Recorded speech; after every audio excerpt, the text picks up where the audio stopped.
오늘 함께 나눌 말씀은 출애굽기 25장 23절부터 40절까지의 말씀입니다. 구약 성경 120면에 있는 출애굽기 25장 23절부터 40절까지의 말씀을 저와 성도님들이 한 절씩 교독하도록 하겠습니다. 너는 조각목으로 상을 만들되 길이는 2규빗, 너비는 1규빗, 높이는 1규빗 반이 되게 하고 싸고 주위에 금테를 두르고 그 주위에 손바닥 넓이만한 턱을 만들고 그 턱 주위에 금으로 테를 만들고 그것을 위하여 금꼬리를 만들어 그 네 발 위 네 모퉁이에 달되 턱 곁에 붙이라. 이는 상을 맬 채를 꿰 곳이며 또 조각목으로 그 채를 만들고 금으로 싸라. 상을 이것으로 맬 것이니라. 너는 대접과 숟가락과 병과 붓는 잔을 만들되 순금으로 만들며 상에 진설병을 주어 항상 내 앞에 있게 할지니라.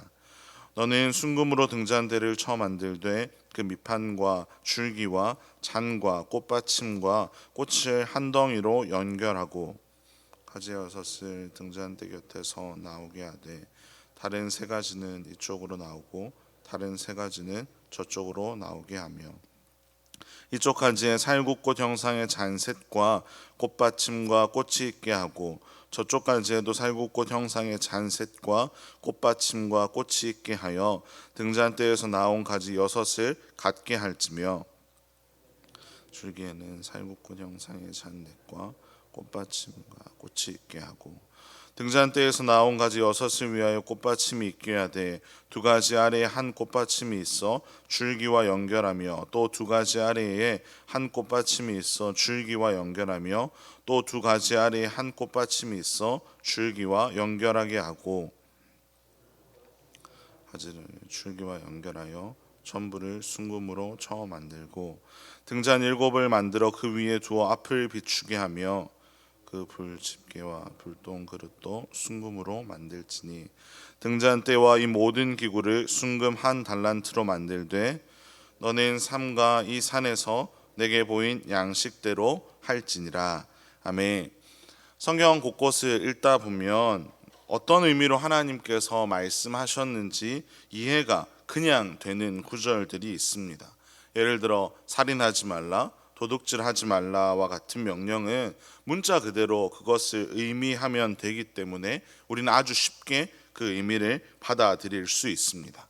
하지만 오늘 우리가 읽은 이 본문처럼 이 말씀이 과연 우리에게 어떤 의미가 있을까? 그것을 빠르게 알기 어려운 구절들도 있습니다. 그런데 분명한 것은 성경의 모든 구절을 통해서 하나님이 우리에게 말씀하고 계신다는 것이며 그 모든 구절들이 우리의 삶에 의미가 있다는 것입니다. 우리가 계속 살펴보고 있듯이 오늘 본문은 성막을 만드는 과정 가운데 있습니다. 특별히 25장의 이 뒷부분은 상 그리고 진설병, 등잔대에 대해서 기록을 하고 있습니다. 23절을 보시면 조각목으로 상을 만들라고 명령하십니다. 여기에서 조각목이라는 이 나무는 시띠나무, 즉 우리가 익숙한 표현으로 하면 아카시아 나무라고 할 수 있습니다. 나무에 관심이 많으신 분들은 아시겠지만 이 아카시아 나무를 무언가를 만들 때는 잘 사용하지 않습니다. 왜냐하면 이 아카시아 나무가 잘 뒤틀리기 때문이고 너무 흔해서 볼품이 없는 나무이기 때문입니다. 그런데 하나님은 이 성막 안에서 사용하는 아주 중요한 상을 이 아카시아 나무로 만들라고 명령하셨습니다. 그 이유가 무엇인지를 우리가 분명하게 살펴보기 전에 이 상을 만드는 또 다른 과정을 살펴봐야 하는데요. 24절을 보시면 이 아카시아 나무로 제단을 한 이 상을 순금으로 싸라고 이야기하십니다. 정말 흔하디 흔한 이 아카시아 나무를 순금으로 싸면 어떤 일이 일어날까요?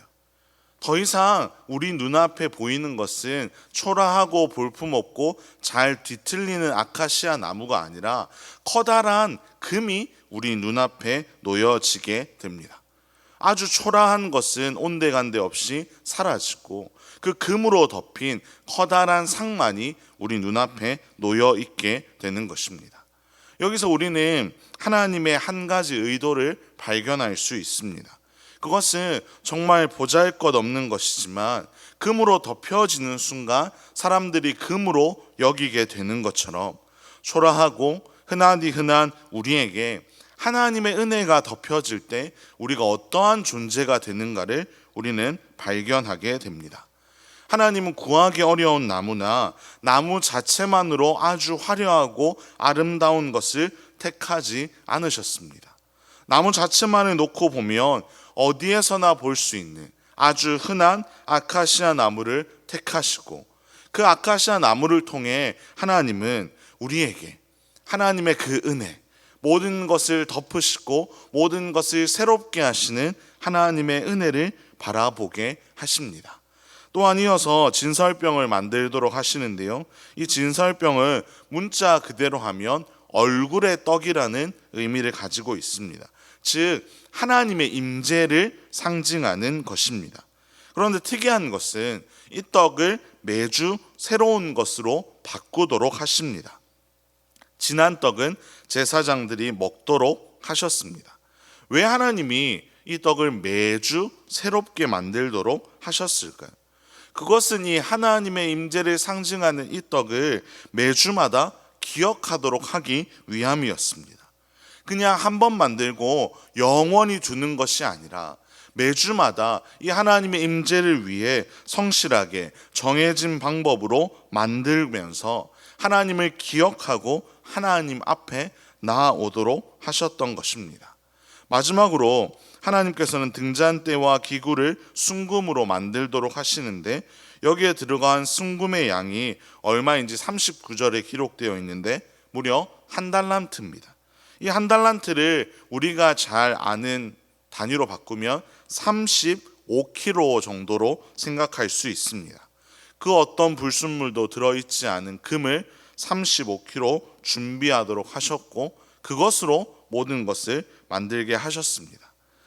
이 35kg의 금이 얼마나 빛이 났을까요?